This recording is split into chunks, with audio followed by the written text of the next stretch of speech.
अस्सलाम वालेकुम स्टूडेंट्स, मैं हूं इब्राहिम और आज की इस क्लास में हम लोग डिस्कस करने जा रहे हैं कि बिज़नेस लेटर्स क्या होते हैं और इसके अलावा इसके इम्पोर्टेंट हिस्से या कंपोनेंट्स क्या हैं जिनके बगैर बिज़नेस लेटर कंप्लीट नहीं होता। तो आइए सबसे पहले स्टार्ट करते हैं इसकी डेफिनेशन से। आपकी स्क्रीन पर डेफिनेशन आपको नज़र आ रही है, मैं इसको साथ साथ पढ़ता हूँ और आपको समझाता हूँ कि इस डेफिनेशन में क्या लिखा है। A business letter is type of letter which serves as a means of communication written for various commercial purposes। इससे मुराद ये है कि बिजनेस लेटर इस किस्म का लेटर है जो कमर्शियल पर्पजेस के लिए लिखा जाता है। जिससे मुराद ये है किसी बिजनेस को बढ़ाने के लिए या अपने कस्टमर से डील करने के लिए या उनसे इंटरेक्ट करने के लिए या अपनी किसी प्रोडक्ट को एडवर्टाइज करने के लिए प्रमोट करने के लिए मुख्तलिफ किस्म के लेटर्स लिखते हैं और ये तमाम लेटर्स बिजनेस लेटर्स होते हैं। These purposes can be a business deal, complaint, warning, notice, invitation, declaration, information, apology and various other corporate affairs। ये जो मकासद हैं इसके अंदर जो मेन मकासद हैं बिज़नेस लेटर लिखने के वो ये हैं कि आप किसी किस्म की किसी इदारे के साथ अगर बिज़नेस डील कर रहे हो तो तब आप एक बिज़नेस लेटर लिखते हैं उस इदारे को, या आप किसी किस्म की शिकायत आपको हों अपने कस्टमर से या अपने बिज़नेस पार्टनर से तो तब भी आप बिज़नेस लेटर लिखते हैं। इसके अलावा आपने अगर किसी को वार्निंग या नोटिस देना हो या किसी को किसी किस्म का इनविटेशन देना हो किसी भी मिसाल के तौर पे प्रोमोशनल इवेंट के लिए, तो इन तमाम मकासद के लिए आप बिज़नेस लेटर लिखते हैं। इसके साथ साथ अगर आपने किसी किस्म का मुआहदा करना है या इन्फॉर्मेशन लेनी है या प्रोडक्ट की इन्फॉर्मेशन देनी है या आपने किसी किस्म की माफ़ी जो है वो किसी से मांगनी है, बेशक वो कस्टमर है या वो दूसरी बिजनेस ऑर्गेनाइजेशन है, तो आप इन तमाम मकासद के लिए बिज़नेस लेटर लिखेंगे। Letters of business are the most popular and the most widely written types of letters। इसके अलावा डेफिनेशन से हमें ये भी पता चलता है कि लेटर्स जो हैं दुनिया में सबसे ज़्यादा जो लेटर्स लिखे जाने की इकसाम है उसके अंदर आते हैं business letters. Business letters are also the oldest form of official correspondence and perhaps the propagators of mailing system। इसके अलावा जो बिजनेस लेटर्स हैं वो सबसे पुराने कॉरेस्पॉन्डेंस का ज़रिया भी हैं। वो इस तरह के शुरू से ही प्राइवेट सेक्टर ने डेवलप किया है, तो बिजनेस लेटर्स तब से चले आ रहे हैं और शायद यही वजह है कि इन्हें प्रोपेगेटर्स ऑफ मेलिंग सिस्टम भी कहा जाता है। जिससे मुराद ये है कि प्रोपेगेटर से मुराद यहाँ पर यह है कि जो किसी चीज़ को बढ़ाने वाले हैं, ट्रांसमिट करने वाले हैं, फैलाने वाले हैं। तो हमारा जो मेलिंग सिस्टम है, डाक का सिस्टम है, उसको बढ़ाने बिजनेस लेटर्स की बहुत ज़्यादा अहमियत है। तो अब बात करते हैं एसेंशियल पार्ट्स और कंपोनेंट्स ऑफ बिजनेस लेटर के ऊपर कि वो कौन से हिस्से हैं बिजनेस लेटर के जिनके बगैर ये बिजनेस लेटर कंप्लीट नहीं होता।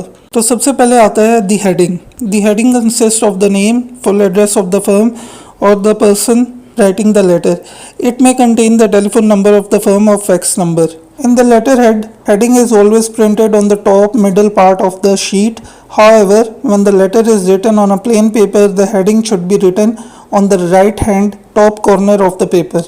इसकी डेफिनेशन से हमें ये पता चलता है कि जो हेडिंग है उसके अंदर एक तो नाम और फुल एड्रेस होता है उस इदारे का जो आपको लेटर भेज रहा है, या आप अगर किसी इदारे को या किसी कस्टमर को लेटर भेज रहे हैं तो आपका नाम जो है वो इसमें शामिल होगा और आपका कंप्लीट एड्रेस भी। इसके अलावा आप चाहें तो अपना फ़ोन नंबर भी मेंशन कर सकते हैं।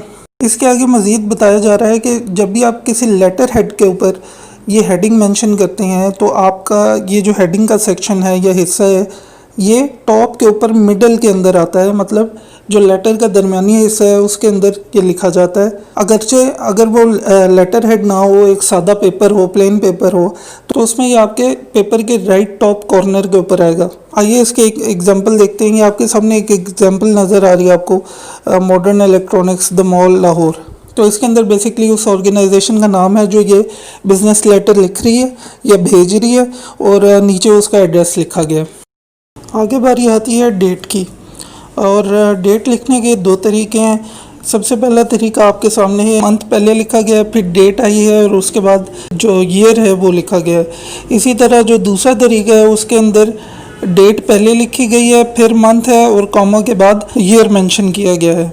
तो ये डेट लिखने का तरीका है। आगे चलते हैं और देखते हैं कि द इनसाइड एड्रेस के अंदर क्या चीज़ें आपने लिखनी होती हैं। इनसाइड एड्रेस के अंदर आप जिस शख्स को या ऑर्गेनाइजेशन को लेटर लिख रहे होते हैं उसका नाम होता है, टाइटल होता है, एड्रेस होता है, और ये वही चीज़ें होती हैं जो आप अक्सर एनवेलप की बैक साइड पे लिखते हैं सेंडर की इन्फॉर्मेशन के तौर पे। ये जो इनसाइड एड्रेस है इसके आगे 3 मज़ीद फंक्शंस होते हैं। इसका पहला फंक्शन क्या होता है कि it is the identification for delivery by the receiver. इससे मुराद ये है कि ये जो आप डिलीवर कर रहे हो ये उस चीज़ की शनाख्त करता है कि आप किस ऑर्गेनाइजेशन को, ये किस शख्स को ये लेटर भेज रहे हैं। दूसरी चीज़ है it provides an additional address of the delivery. इसका मतलब ये है कि जहाँ पे आप ये लेटर भेजना चाह रहे हो ये उसका एड्रेस भी बताता है। तीसरा फंक्शन इसका ये है it provides a record for sender. इससे मुराद ये है कि ये आपको एक रिकॉर्ड भी मुहैया करता है कि आपने फ़लाँ शख्स को या इदारे को जो लेटर भेजा था उसका रिकॉर्ड एक किस्म का आपके पास होता है इनसाइड एड्रेस की शक्ल में। अगला एसेंशियल कंपोनेंट है द सैल्यूटेशन। इससे मुराद वो वर्ड है जो आप इस्तेमाल करते हो अगले को कोट करने के लिए। मिसाल के तौर पे अगर आपका कोई दोस्त है तो आप उसके लिए डियर फ्रेंड का जब वर्ड यूज़ करते हो तो ये उसके लिए सैल्यूटेशन होती है। इसी तरह अगर आपका कोई कस्टमर है तो उसके लिए आप डियर कस्टमर लिखेंगे। अगर आपका कोई सीनियर है तो डियर सर या डियर मैडम। तो ये जो तमाम अल्फाज हैं ये लिखे जाते हैं ताकि अगले को आप एक फ्रेंडली फ्रेम ऑफ माइंड के अंदर जो है वो ला सकें, ताकि अगले को ये महसूस ना हो कि भाई उसकी डिसरिस्पेक्ट हो रही है।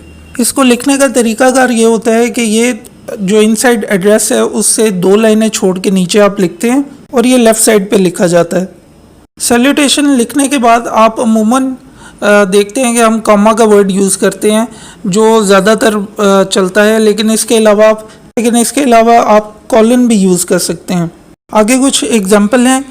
मिसाल के तौर पे सर का वर्ड ये कब यूज़ होता है for the most formal person. ऐसा इंसान जिसको आप नहीं जानते या जो आपका दोस्त नहीं है उसके लिए आप यूज़ करते हैं। दूसरा वर्ड है dear sir when the correspondent is unknown.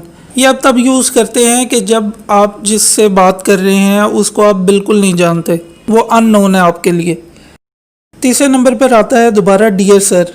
ये तब यूज़ होता है when a partnership is address, जिससे मुराद ये है कि जब आप अपने किसी बिज़नेस पार्टनर से मुखातिब होते हो बिज़नेस लेटर के अंदर तो तब आप ये वर्ड यूज़ कर सकते हो। लास्ट पे आता है डियर मैडम। और डियर मैडम यूज़ होता है जब आपका क्लाइंट या आपका पार्टनर या आपका सीनियर जो है वो एक फ़ीमेल है। बिज़नेस लेटर का अगला इम्पॉर्टेंट कंपोनेंट जो है वो है the body of the letter, जो कि सबसे मेन इम्पॉर्टेंट चीज़ होती है कि आपका जो मैसेज है वो basically body of the letter के अंदर लिखी जाती है। इसको लिखने का तरीकाकार ये है कि ये जो सैल्यूटेशंस होती है उसकी 2 लाइनें 2 स्पेसेस छोड़ के आप उसके बाद बॉडी को स्टार्ट करते हैं और इसके 3 मुख्तलिफ पार्ट्स होते हैं। सबसे पहला पार्ट होता है द ओपनिंग पैराग्राफ, दूसरा है द मेन कम्युनिकेशन और तीसरा है the closing paragraph. Opening paragraph से मुराद ये है कि जब आप अपनी बात स्टार्ट करते हो तो वो एक पैराग्राफ की शक्ल में होता है और वो जो ओपनिंग पैराग्राफ है उसके अंदर आप एक जुमला भी लिख सकते हैं, 2 भी, 3 भी। ये डिपेंड करता है कि आप उसमें बात क्या करना चाह रहे हैं। उसके बाद द मेन कम्युनिकेशन आती है, बॉडी का मैसेज बॉडी का इम्पॉर्टेंट हिस्सा जिसके अंदर आप अपनी बात क्लियरली कम्युनिकेट करते हैं रिसीवर के साथ। लास्ट पे आता है द क्लोजिंग पैराग्राफ जिसके अंदर आप अपनी बात को समेटते हैं और अपनी बात को ख़त्म करते हैं। इसके अलावा आप क्लोजिंग पैराग्राफ के अंदर वो चीज़ भी मेंशन या रेफ़र करते हैं जो आने वाले वक्त के अंदर डिस्कस की जाएगी। बिजनेस लेटर का अगला हिस्सा होता है द कम्प्लीमेंट्री क्लोज। इसको अमूमन गुड बाय लाइन भी कहा जाता है और इसका डायरेक्ट ताल्लुक जो है वो सैल्यूटेशंस के साथ होता है कि जिस तरह की सैल्यूटेशन आपने लिखी है उसी तरह की आपकी क्लोजिंग लाइन होगी। और कम्प्लीमेंट्री क्लोज या गुड बाय लाइन के अंदर आप मुख्तलिफ फॉर्म्स के वर्ड यूज़ करेंगे और इनकी फॉर्म जो है वो डिपेंड करेगी आपकी डिग्री ऑफ फॉर्मेलिटी पे कि अगले बंदे के साथ आपका ताल्लुक़ या शनाख्त कैसी है, आप उसे जानते हैं नहीं जानते, कितना जानते हैं, उसके मुताबिक जो है आप अपनी गुड बाय लाइन या कम्प्लीमेंट्री क्लोज करते हैं। आपकी स्क्रीन पे ये आपको नज़र आ रहा होगा द सैल्यूटेशंस सर और मैडम। उसके लिए जब आपका कम्प्लीमेंट्री क्लोज होगा तो वो होगा योर्स ओबीडियंटली। अगर आपकी सैल्यूटेशन में डियर सर और डियर मैडम आ रहा है तो आपकी कम्प्लीमेंट्री क्लोज के अंदर योर्स रिस्पेक्टफुली आएगा। इसके अलावा अगर आप डियर मिस्टर और आगे उसका नाम मेंशन कर रहे हैं या माय डियर और रिसीवर का नाम मेंशन कर रहे हैं तो इसके एंड पे आप योर सिंसियरली मेंशन करेंगे। इसके बाद सबसे लास्ट में आता है दी सिग्नेचर, जिससे मुराद है आपका साइन, जो इस बात की तस्दीक करते हैं कि ये डॉक्यूमेंट आपकी तरफ से भेजा गया है।